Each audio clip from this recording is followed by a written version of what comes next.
Welcome to As I Live and Grieve, a podcast that tells the truth about how hard this is. We're glad you joined us today. We know how hard it is to lose someone you love and how well-intentioned friends and family try so hard to comfort us. We created this podcast to provide you with comfort, knowledge, and support. We are grief advocates, not professionals, not licensed therapists. We are you. Hi, everyone. Welcome back again to As I Live and Grieve. So good to do this every week and reach out to you. And although I may not know y'all personally, I do know some of you that are listening. But for all the others, it really touches my heart to know that you're taking the time to listen to these messages. And I hope they're helping, even in some little tiny way. Today's guest, and you always know I'm so pleased to introduce our guests because it's the best thing about podcasting for me is connecting with people that I didn't know previously. And then all of a sudden, we're in a network together and we're connected. Kind of my extended family, if you will. So with me today is Jay Lewis. Jay, thanks for coming. Thanks for having me, Kathy. I really appreciate this. Oh, absolutely. Absolutely. We talk about all things related to grief, but what we don't get an opportunity to talk about enough, and I expect most of our demographic is female, we don't get to hear enough about the men's side of it, how men grieve, how do they feel, what emotions do they go through, what are some of the challenges. So you're going to help me with that today. Okay. But before we get started, would you just tell our listeners a little bit about your background? How did you get to where you are today? Well, I started on an accident, put it that way. My wife, she passed away in 2016. I've been married for 17 years. We have been together 26. I met her when I was in college. I was 18, and I didn't quite know what to do after she passed. Over time, I decided that I needed to change course. I needed to look at some different things. I used to sell insurance, which was what I did. But after she passed, I started looking at how to figure out how to heal better. I had to realize that at one time, I was using old tools to build a new house. And that's what I tell my clients often. But I realized that some of those tools work well, but maybe I need to get new nails. Maybe I need a miter saw instead of a traditional saw. Things like that. And my thought process, I evolved over time from simply being a motivational speaker to becoming a podcaster. I just recently wrote a book, and the book it's actually based on me walking through my circumstance. I love to cook, which is the first thing. And I learned to cook from my wife passing. Look, in 2016, I couldn't boil water. Put it that way. And, but now I've created thousands of meals. And again, I'm not a chef at all. I'm just happy that I was able to feed me and my family, and they enjoy it. So the name of my book is called Cook Away Your Grief to find a better version of yourself. And it's not a cookbook. So what I do is I kind of track scenarios within my life. At the end of each chapter, I actually put a recipe. Oh. And that way, I'm letting people know that, you have the ability to remake yourself. You just have to understand that over time, you have to transform your grief from opining over your situation to empowering you from that situation. And that kind of became my mantra. And when I speak to people, that's really what I do. Yeah. That's interesting because that's a realization I came to. I've lost my father, an infant son, my mother, and more recently, my husband 5 years ago. And each time the grief was different. And it wasn't until the more recent loss, my husband, that shortly afterward, I remember talking on the phone to my daughter, Stephanie, and saying, I feel like I need to redefine myself. I need to redefine my life. But it was the fact that I recognized within me that where I was at that moment wasn't where I wanted to be. And I knew it was up to me and to me only to do that. So what you say is perfect. And we now have that huge parallel in our lives, you know? Absolutely. Absolutely. I mean, it's it's funny because you were talking about men grieve and growth. Right, What's interesting is the initial, it's not different from a man to a woman. What happens over time is that a man has he has a different role when it comes to these right, things. Like, I was always told that, you gotta buck up. You gotta be strong. right, You you right. you can't you can't cry, you can't be upset. And on the outside, I was doing those things. Mhm. But on the inside, bombs were going off in my head. And I would go into my room and literally cry for hours. And I didn't want to, but I had to let I had to let the people around me know that I'm being strong. I'm being a man. I Mhm. couldn't have the conversations about my loss with a lot of people because their whole thing was, well, you're a man, you'll be okay. You know, so many times people ask me, when am I going to get remarried? When am I going to find a wife? When am I? Look, it, I had to understand that I can't have anyone replace my wife. Right. She was unique. Mhm. And then I can't have somebody, you know, just filling a role. Somebody who's Right. doing the cleaning, doing the cooking, doing this. Look, that they're not going to be happy. Mhm. And I'm going to make the mistake of constantly comparing them Mhm. to my wife. I mean, especially if they don't do something the way that I'm used to it being. Right. It's not their fault. I'm I'm just used to something else. Mhm. So I had to take that part and internalize it. And Mhm. I I've actually grown in that respect of knowing that, you know what?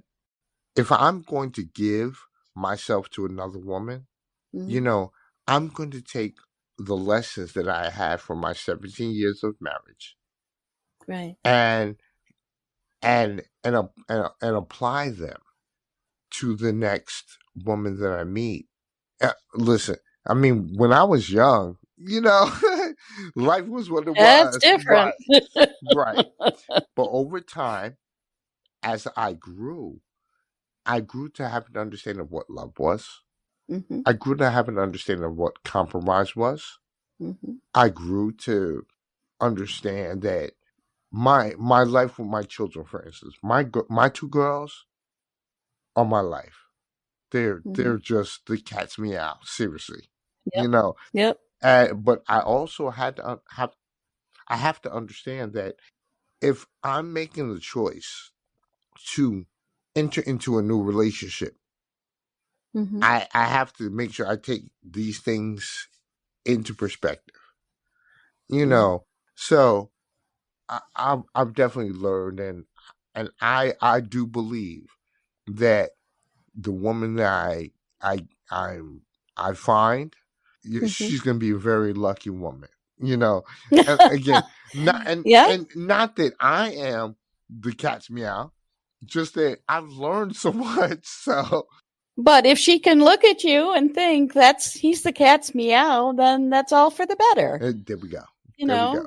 You know, but that, I mean, really, seriously, when it comes to grief, that's the biggest thing. A man is expected Right. to have these things in order. When in reality, the relationship had been 50-50 for the duration. And now you have to be 100% responsible for everything. I mean, like cooking, for instance. Like I said, I learned how to cook because I'll be. Let me tell you this really funny story. Okay. Now, I have been relying on fast food, takeout, what I call charity meals from neighbors and all these things. And the one thing they kept bringing over was lasagna. Now, I had 2 others in my refrigerator, and someone brought over a fresh one. My youngest daughter comes in from school, and she had soccer practice. She's like, "Daddy, I am starving. I had a crazy practice. We got to get something to eat." I said, "Okay." So I was lucky. I felt like a king that day because I got a fresh lasagna. So I cooked the lasagna, and I put it on a plate. And she looked at me, Kathy. She looked at me like I had put rat poison on her plate. Was the lasagna again, Dad? And I'm not going to give you the colorful metaphor she gave me. But she said, "Daddy, if I have to eat this bleep again, I'm going to bleep and kill someone." Now, she was 13 at the time. And she never talked like that. But 6 weeks prior, she had lost her mother. So I had to have understanding. So I kind of laughed it off. I said, "Well, where you want to go? Let's go grab something." Yeah. And then she says, "Daddy, I don't want fast food. You have got to make something." I was like, "Hold on a second. I can't cook." But I just did. Right. So after some debate, we settled on tacos. Oh, okay. I often say, "Thank God for Ortega," because he was able to hook it up right. And and I knew how to brown up meat, but that night we had such a great time. Now let me explain something. Kathy, she hadn't laughed or smiled in the 6 weeks since her mother died. Well, of course. And that night we played, we cooked, we laughed. Oh. So then the next day, I said to myself, if I can keep that smile on her face, I'm going to do it. So I literally, for the next 2 weeks, all my TV was on was the cooking channel. So I went there. I got old recipes from my wife's cookbook. Yeah. Called my mom. And nice. I even ordered Blue Apron. I got a coupon. So I was able to get Blue Apron for like 3 months. Right. And I started learning how to cook. Right. And what solidified it was my oldest daughter was away in college. And I was getting so good after a while, or so I felt, especially when it came to the Blue Apron. And I was feeling like Gordon Ramsay, Sure. And I am taking pictures and putting it on Facebook. So she calls me and says, "Daddy, are you making this?" And I said, "Yeah." And she was like, "Well, me and my friends are coming up, and we want you to make this, this, and this." So I did. And when they got to my house, everything was ready. So all they got to do was sit and eat. And I had made so much food, I literally thought they were going to be able to take some stuff back to college with them. No. They had seconds, thirds, and again. So it made me. I went in my bathroom again and cried. And let me explain something. Yeah. I wasn't a crier at this point. Well, I had become one. And well, yeah. What was interesting about it was that point, I said to myself, I can do something. Because I thought, my wife died. I lost my right arm. I mean, she Mm-hmm. did all the cooking. But then once I realized that, I said to myself, I can do something. And that prompted me to start thinking out the box a little bit. And that's why Mm-hmm. the theme of my speaking is powering yourself through the grief. Yeah. Because Yeah. a lot of people don't understand that change happens. It Mm-hmm. happens to everyone. Grief is one of the biggest forms of change. Right.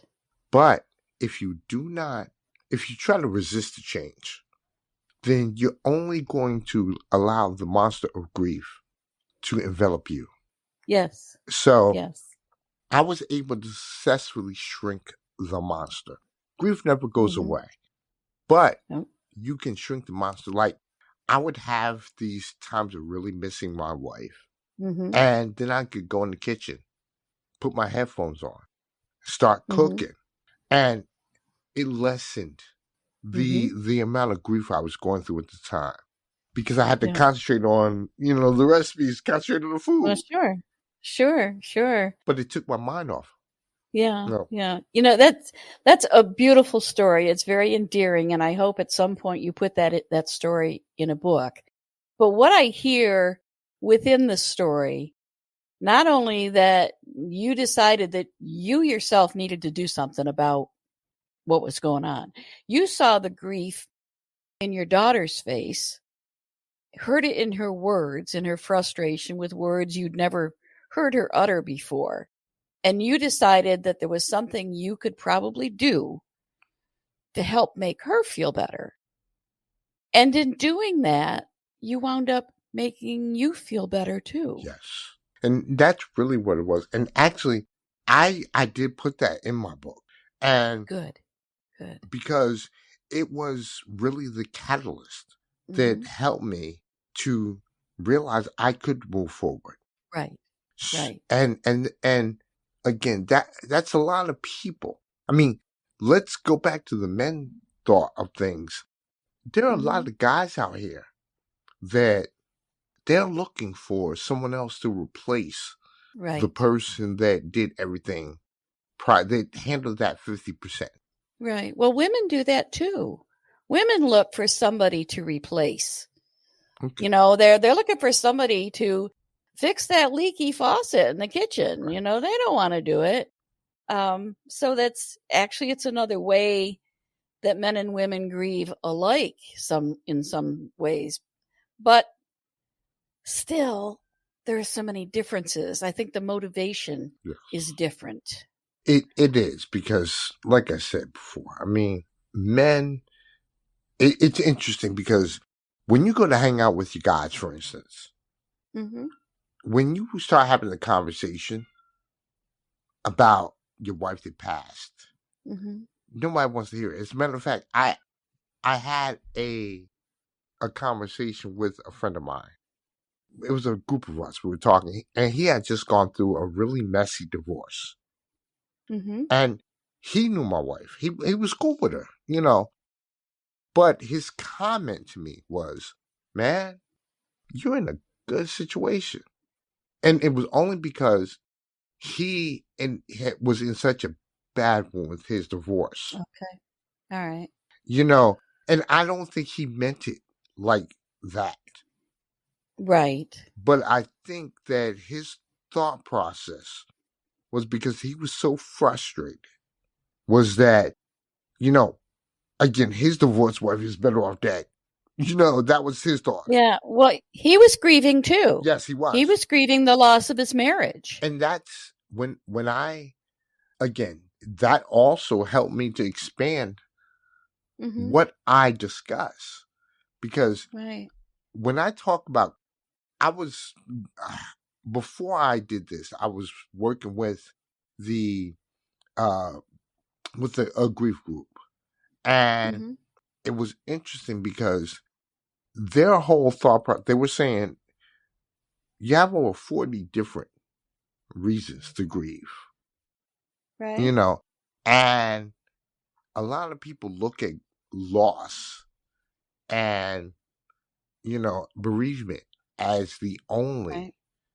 But the truth of the matter is, it can be over a divorce, it can be, empty nest syndrome, it can be financial, it can be losing anything. It's grief.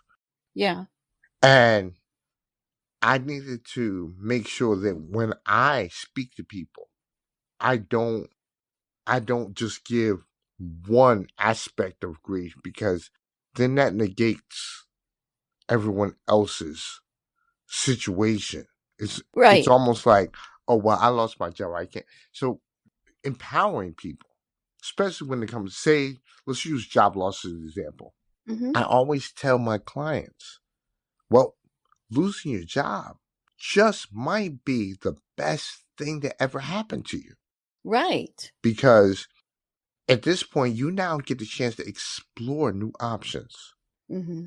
It might be entrepreneurialism, or it might be Mm-hmm. a different aspect of that work. Mm-hmm. It just means you may have to, get additional education, certifications, training, whatever. But thinking out the box will give you the opportunity. You can't. Right. It's back to the original analogy. You can't use old tools to build the new house. Right. You Right. know, you can't think that what you've been doing for the last 5 years, Mm-hmm. you're going to be able to find something that will allow you to do the same thing for the next 5 years. Right. That's just Right. not the case. Yeah. So how do people then get to the point where they're ready to move on, ready to redefine, ready to be creative?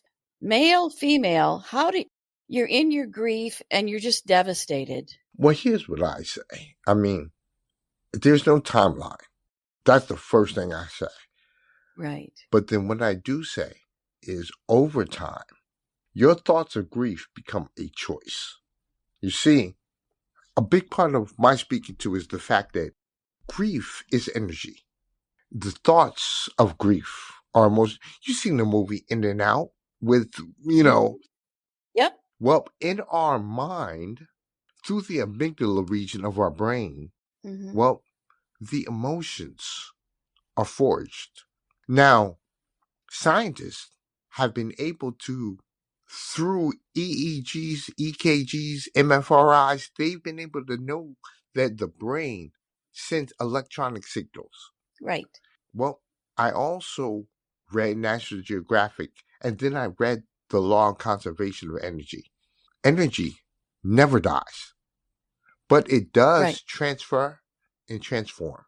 Mm-hmm. So, my whole thing is, once a person gets through that initial period, they must realize, what am I going to do with my situation? Am I going to continue to try to stay in it the way it is? Or am I going to move forward to find a better version of me? We all know that staying where we are is not going to work, because at one time, like I said, the situation, if it was a husband and wife, you were 50% of the situation. If it Mm-hmm. was a child, that's your world. And Mm-hmm. you can't think the same way. So if you try to think the same way when the scenario is brand new, you're only gonna beat yourself up. And that's when you end up being a pill popper or a person that's constantly in Right. therapy, and Right. Right. and nothing wrong with therapy.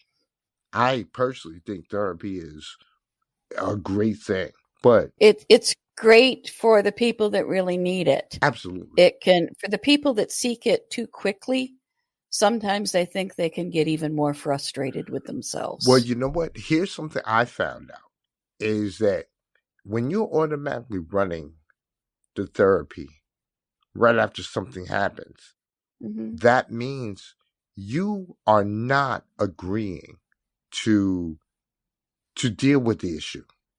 Right. You're Right. looking to pass it on. Mm-hmm. You're looking for someone else to fix the problem.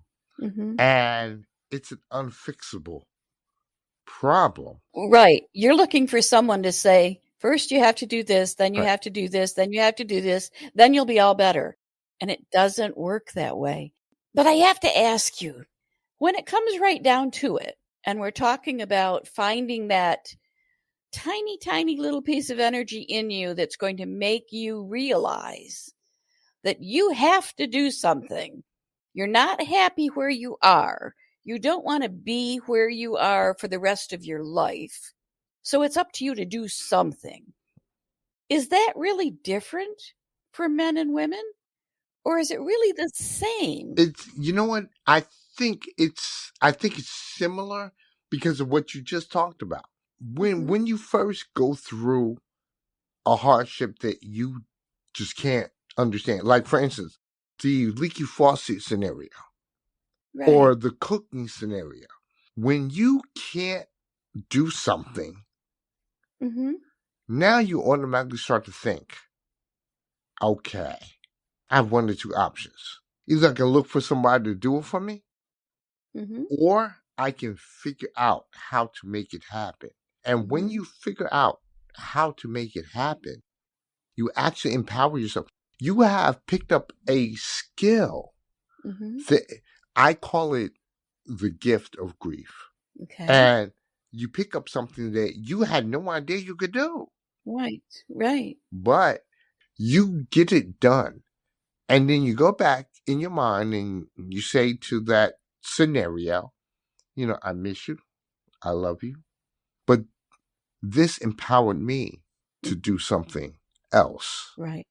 Right. And now it's again, it's taking the grief and flipping it. Mm-hmm. And as a matter of fact, in my speaking with you're gonna hear a circumstance I call mental judo. And Mental what? mental judo. Okay. The concept of judo is simple. It's based on leverage. And I don't know if you ever seen a judo martial arts tournament before on TV or Yeah. okay. Yeah. You can see these little people. I mean, Mm-hmm. sometimes these 70-year-old women Yeah. flipping these 30-year-old, Yeah. 220-pound guys. Yeah. And how are they doing it? It's not strength. They're using leverage. So Yeah. mentally, my thing is with the judo scenario is that we can flip the grief. And because Okay. grief is energy, energy transfers and transforms. So with energy transferring, we can transfer the energy back to us. And instead of it being that 800-pound gorilla that's been sitting on our chest, Mm-hmm. it's now this tiny monkey that we can, that we can move Yeah. because we are now using again leverage. Right. We're not fighting the demon straight on. Right. What we're doing is we're manipulating it Mm-hmm. so that we now can control what has been controlling us. Right. Right. So again, that's kind of a long way of me saying it, but the reality is, for men or for women, I believe that there's a catalyst, and that catalyst is the fact that once something happens Mm-hmm. and they realize that it's something that's kind of out of their control and something they have to learn, Yep. then they go to one or two routes. And Yep. I think a lot of people, men or women, that go through a loss, they Mm-hmm. they will find that better version of themselves going through that route. Yeah. You know, I agree. That makes a lot of sense. A lot of sense. And it's interesting to me, the more I try to find the differences between men and women in the grief process, the more similarity I find. absolutely. Maybe the intensity is a little bit different. Maybe the drive, the motivation may be a little bit different because of our outside appearance or whatever. But it's really interesting to me. So I know, as sure as I'm sitting here, that we are going to have another conversation about this because Absolutely. our time is winding down and we're just now getting to the meat of it. So for listeners out there, you're going to have to watch the directory and all the other episodes, because Jay Lewis is going to be back and we're going to talk more about this type of thing. I can't wait. Thank you, Kathy. I honestly, Yeah, we could have a really long discussion, but you have quickly become a favorite of mine from the perspective that I can ask you all these questions about men grieving. How does a man feel and everything? But again, I'm getting similarities because a lot of what you said are feelings that I personally had. Now, was it related to the fact that for many years I was a single mom? Maybe, right. maybe not. But I was certainly married when I lost my spouse. So who knows? So anyway, we're going to have to table the rest of it for now.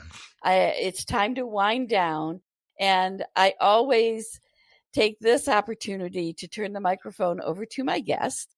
And this is your opportunity, Jay, to speak directly to our listeners and tell them how they can connect with you. Okay.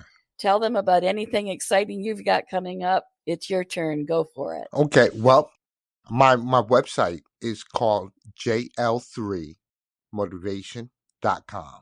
So you can send me your email, send me a message. What I do is I send you a nice little video and a couple of articles related to being able to use your grief to your advantage and staying in contact back and forth. I'm also open. I do virtual presentation, and depending on, cost situations, if you want me to come, I actually will come and do it in person. That's my thing. Now, I'm starting a brand new podcast, like I say, in May, and the podcast is called The Middle Finger. Again, it's not grotesque. It's just about the fact that you're now taking the grief, and instead of the grief using you are using the grief. And of course, once we do that, you're gonna flip the bird. That's it. Mm-hmm. And I've created a book. My book is called Cook Away Your Grief to Find the Better Version of You. And that's simple because every chapter talks about different aspects of how to manage your grief, how to deal with the circumstances you've been through. And then I also put a recipe at the end. So, that's a good thing there. But you can also reach me on Facebook.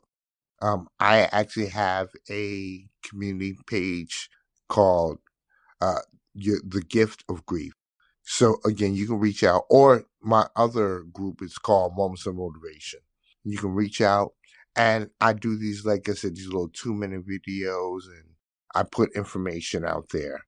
But again, those are the best way. The best way to really reach me is to go onto the website, jl3motivation.com. Leave me your email so that I can add you to my email list. Sounds great. And that's the number 3. No. Your website address. JL, the number 3, motivation.com. Correct. Okay. Sounds great. So everyone, you heard him. Connect with him on his website and get those articles. You may find them very, very helpful. Watch the listing for episodes because he will be back. I know it. I just know it. He's fascinating to talk to. Don't you want to just call on the phone and have a nice chat? I do. It's time to wind down. And I really don't like this part because I'm enjoying the conversation so much. I don't want it to end. But we know that probably you're commuting, taking your kids to or from school, to or from sports, or maybe you're taking yourself to or from work or the grocery store. So we try to keep these little episodes capsulized so that you can catch it. I know I listened to a lot of audiobooks, and one time I didn't want the chapter to end. So I actually wound up driving an extra 5 miles so I could continue to hear it. But I don't want you to have to make that decision. So at any rate, remember to take care of yourselves. Self-care is very, very important while we're grieving. Keep your chins up and catch us next week as we all continue to live and grieve. Thank you so much for listening with us today. Do you have a topic that you'd like us to cover, or do you have a question from one of our episodes? Please email us at info@asiliveandgrieve.com and let us know. We hope you will find a moment to leave a review, send an email, and share with others. Join us next time as we continue to live and grieve together.